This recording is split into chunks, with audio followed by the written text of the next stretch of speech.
ನಾನು ಒಂದು ಕಪ್ಪು ಲಿಕೋರಿಸ್ jelly bean ಅನ್ನು 7 ವರ್ಷಗಳ ಕಾಲ ಒಂದು ಅಪರೂಪದ ರತ್ನದಂತೆ ನೋಡಿಕೊಂಡೆ. ಇದೆಲ್ಲ ಶುರುವಾಗಿದ್ದು ಎನವರ ಅರ್ಕನ್ಸಾಸ್‌ನ ಸ್ಟೇಟ್ ಪಾರ್ಕ್ ಒಂದರಲ್ಲಿ ನಾನು ಕಂಡುಕೊಂಡ ಒಂದು ಪುಟ್ಟ ಜಾಸ್ಪರ್ ಕಲ್ಲಿನ ತುಣುಕಿನಿಂದ. ವರ್ಷಗಳಿಂದ ನಾನು ಈ ಪುಟ್ಟ ಕಲ್ಲನ್ನು ತುಂಬಾ ಪ್ರೀತಿಯಿಂದ ಸಾಕಿರಿಸಿದ್ದೆ. ಆದರೆ ಇತ್ತೀಚೆಗೆ ನಾನು ಒಂದು ವಿಚಿತ್ರ ವಿಷಯ ಗಮನಿಸಿದೆ. ನನ್ನ ಕಿಟಕಿ ಪರದೆಯ ಮೇಲಿದ್ದ ಆ ಕಲ್ಲಿನ ಸುತ್ತ ಇರುವೆಗಳು ಜಮಾಯಿಸುತ್ತಿದ್ದವು. ನಾನು ಕಿಟಕಿಯನ್ನು 2 ಬಾರಿ ಸ್ವಚ್ಛಗೊಳಿಸಿದೆ, ಆದರೂ ಇರುವೆಗಳು ಮತ್ತೆ ಮತ್ತೆ ಬರುತ್ತಲೇ ಇದ್ದವು. ನಾನು ದಿಗ್ಭ್ರಮಿಸಿದೆ.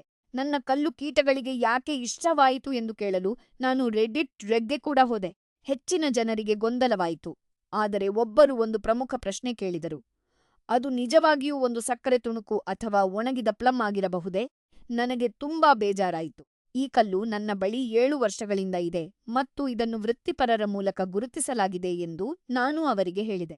ನಾನು ಒಣಗಿದ ಪ್ಲಮ್ ಅನ್ನು ಹೊತ್ತು ತಿರುಗುತ್ತಿರಲಿಲ್ಲ, ಆದರೆ ನಂತರ ಆ ಕಲ್ಲು ಕಿಟಕಿಯ ಮೇಲೆ ಅಂಟಂಟಾದ ಗುರುತುಗಳನ್ನು ಯಾಕೆ ಬಿಡುತ್ತಿದೆ ಎಂದು ನೋಡಲು ನಾನು ಅದನ್ನು ನೀರಿನಲ್ಲಿ ನೆನೆಸಿ ನೋಡಿದೆ.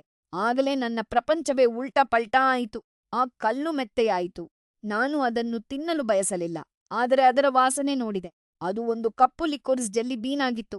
ಕಳೆದ 6 ತಿಂಗಳುಗಳಿಂದ ನಾನು ನನ್ನ ಕಿಟಕಿ ಪರದೆಯ ಮೇಲೆ ಮಣ್ಣು ಮತ್ತು ಕೊಳೆಯಿಂದ ಕೂಡಿದ ಒಂದು ಮಿಠಾಯಿಯನ್ನು ಪ್ರದರ್ಶಿಸುತ್ತಿದ್ದೆ. ನಾನು ಗಾಬರಿಯಿಂದ ನನ್ನ ತಾಯಿಗೆ ಕರೆ ಮಾಡಿದೆ.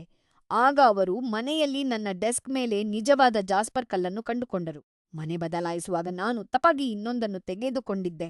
ನಾನು ಈಗ ಮ್ಯೂಸಿಯಂನಲ್ಲಿ ಕೆಲಸ ಮಾಡುತ್ತಿದ್ದೇನೆ, ಆದ್ದರಿಂದ ನೆನಪಿಗಾಗಿ ಆ ಜೆಲ್ಲಿ ಬೀನ್ ಅನ್ನು ಒಂದು ಪ್ಲಾಸ್ಟಿಕ್ ಚೀಲದಲ್ಲಿ ವೃತ್ತಿಪರ ಲೇಬಲ್‌ನೊಂದಿಗೆ ಇಡಲು ನಿರ್ಧರಿಸಿದ್ದೇನೆ.